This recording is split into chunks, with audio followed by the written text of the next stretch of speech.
Hey there. I've been hearing a lot about Tunisia in the news lately. What's the political situation like over there? Hi. Yeah, Tunisia has been in the spotlight recently. The political situation is quite dynamic and has undergone significant changes since the Arab Spring in 2011. Would you like an overview? Absolutely. I remember the Arab Spring, but I'm not too familiar with what's been happening in Tunisia since then. All right, let's start with the Arab Spring.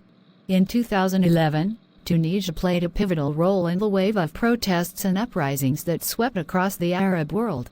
These protests led to the ousting of then-President Zine El Abidine Ben Ali, who had been in power for 23 years. It was a momentous event that marked the beginning of Tunisia's transition to democracy. I remember that. It was seen as a beacon of hope for democracy in the region. So, what happened after Ben Ali was ousted? After Ben Ali's departure, Tunisia embarked on a path towards democratization. A transitional government was formed, and Tunisia adopted a new constitution in 2014. The country also held free and fair elections in the same year, resulting in the election of Beji Caid Essebsi as president. That sounds like a significant step forward. Was there political stability during this period? Well, it wasn't all smooth sailing. Tunisia faced numerous challenges during its transition to democracy. There were tensions between secularists and Islamists, economic difficulties, and security concerns. In addition, the assassination of prominent politicians, like Chokri Belaid and Mohamed Brahmi in 2013, sparked political turmoil and protests. Those assassinations must have been a shock to the country. How did Tunisia address these challenges? The political elites in Tunisia managed to reach a consensus in the form of the National Dialogue Quartet, which was awarded the Nobel Peace Prize in 2015 for its role in mediating between different political forces. This dialogue helped stabilize the political situation and allowed the country to proceed with its democratic transition. That's impressive. It seems like Tunisia made significant progress despite the challenges. What happened after 2014? After 2014, Tunisia held parliamentary elections in 2019, resulting in the formation of a coalition government led by the Islamist party Ennahda. This marked another milestone in Tunisia's democratic journey, as power transitioned peacefully between political parties through democratic elections. Ennahda leading the government is interesting. How have they managed to navigate Tunisia's political landscape? Ennahda has played a crucial role in Tunisia's politics. While they lead the government, they've also sought to maintain a balance between their Islamist roots and the country's secular traditions. They've supported the democratic process and have generally adopted a moderate stance. It sounds like they've been trying to strike a delicate balance. Have there been any recent developments that we should be aware of? Yes, there have been some notable developments. In 2020, President Beji Caid Essebsi passed away, leading to the election of Kais Saied as president. Said, a constitutional law professor with no prior political experience, won in a landslide victory and has taken a somewhat unconventional approach to governance. That's intriguing. What's President Said's approach, and how has it affected Tunisia's political landscape?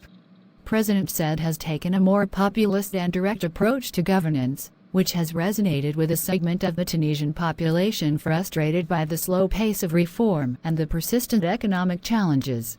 In July 2021, he made a controversial move by suspending parliament, firing the prime minister, and assuming executive powers.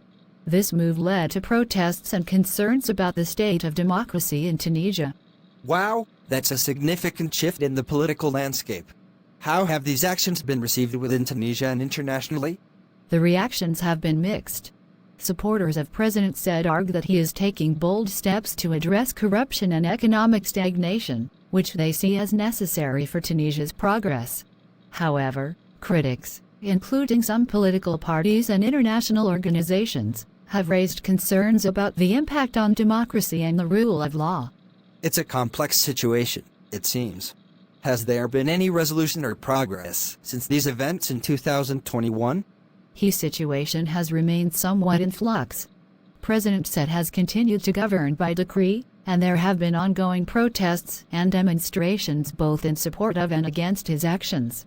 The political landscape remains divided, and the future direction of Tunisia's democracy is uncertain.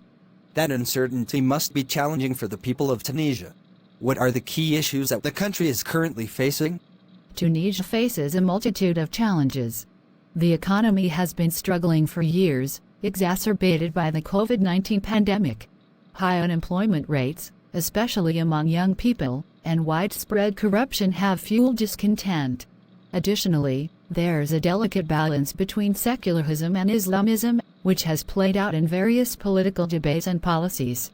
Those are indeed complex issues. What about Tunisia's international relations? How have they been affected by these developments?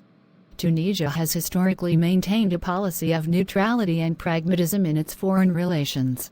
However, the political turmoil and uncertainty have somewhat strained its relationships with international partners. There is ongoing engagement with countries like France, the United States, and the European Union, but the situation has added a layer of complexity to diplomatic efforts. It's clear that Tunisia is at a critical juncture in its political journey. What do you think the future holds for the country? The future of Tunisia is uncertain, as I mentioned earlier.